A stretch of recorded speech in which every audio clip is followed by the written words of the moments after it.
Bonjour, nous sommes 6 élèves participant à ce projet et notre problématique est la suivante. Peut-on créer des lunettes permettant l'amélioration de la vue d'une personne atteinte d'une opacification de la cornée? Nous sommes intéressés à ce sujet car sa résolution est une application concrète et qu'il est intéressant d'un point de vue humain. Je vous laisse avec Baptiste qui va vous expliquer le b.a.-ba de la diffusion. Je vais vous expliquer notre projet. Dans le cas d'un œil sans défaut, l'objet envoie des rayons, ensuite le cristallin fait la mise au point pour que l'objet sur la rétine soit identique à celui sur l'écran où l'objet voit l'objet. Dans le cas d'une cornée diffusante, il y a problème, car l'objet envoie des rayons, mais la cornée les diffuse partout sur la rétine, ce qui provoque l'apparition de pixels avec des intensités différentes, parasites, qui rendent l'image floue.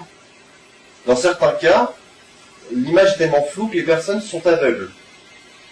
Donc je vais vous laisser avec Luc qui va vous expliquer comment et quelles sont nos hypothèses pour rendre l'image sur la rétine semblable à l'image sur l'objet, de l'écran objet ou de l'objet.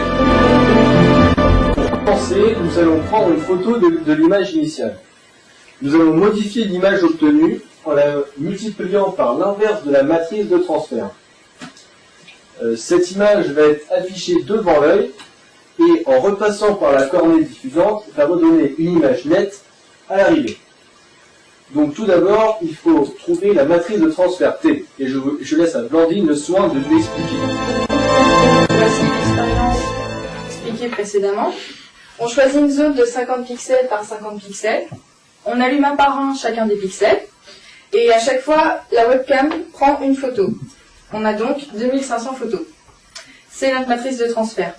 Ça va nous permettre de savoir comment chaque pixel est diffusé par la plaque. Avec un second logiciel, on prend chacune de ces photos et on les transforme en une colonne. On concatène toutes ces colonnes et on a donc notre matrice de transfert finale en 2500 pixels par 2500. Comme nous l'avons vu dans l'explication précédente de Blandine, nous avons obtenu cette matrice de transfert. Nous allons maintenant choisir une image quelconque, par exemple l'image de ce chien. Et nous allons multiplier la matrice de l'image de ce chien avec la matrice de transfert, ce qui nous donne un chien un peu flou. Et c'est ce que voit le malade tous les jours. Maintenant, nous allons reprendre la même image de départ et la multiplier par l'inverse de la matrice de transfert.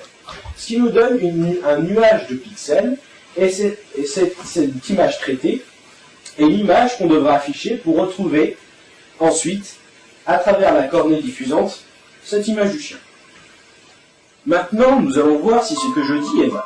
Nous allons reprendre l'image trouvée et multiplier la matrice de cette image avec la matrice de transfert et voir si on retrouve bien le chien de départ.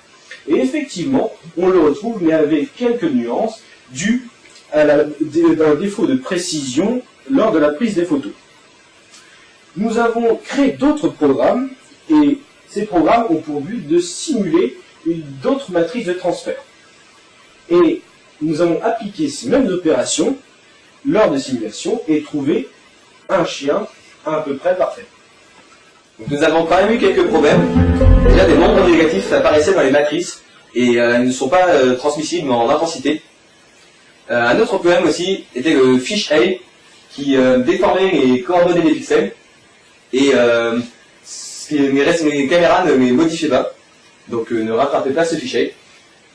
Nous avons eu aussi des problèmes de calcul de matrices et des mathématiciens des universités de Toulouse et de Bordeaux nous ont aidés à les résoudre.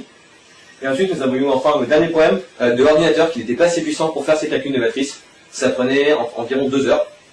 Et donc nous avons fait des demandes de sponsorisation en créant par exemple un site et en faisant des lettres de sponsorisation. Et nous avons eu des résultats car maintenant nous sommes en train de commander une nouvelle caméra pour les expériences.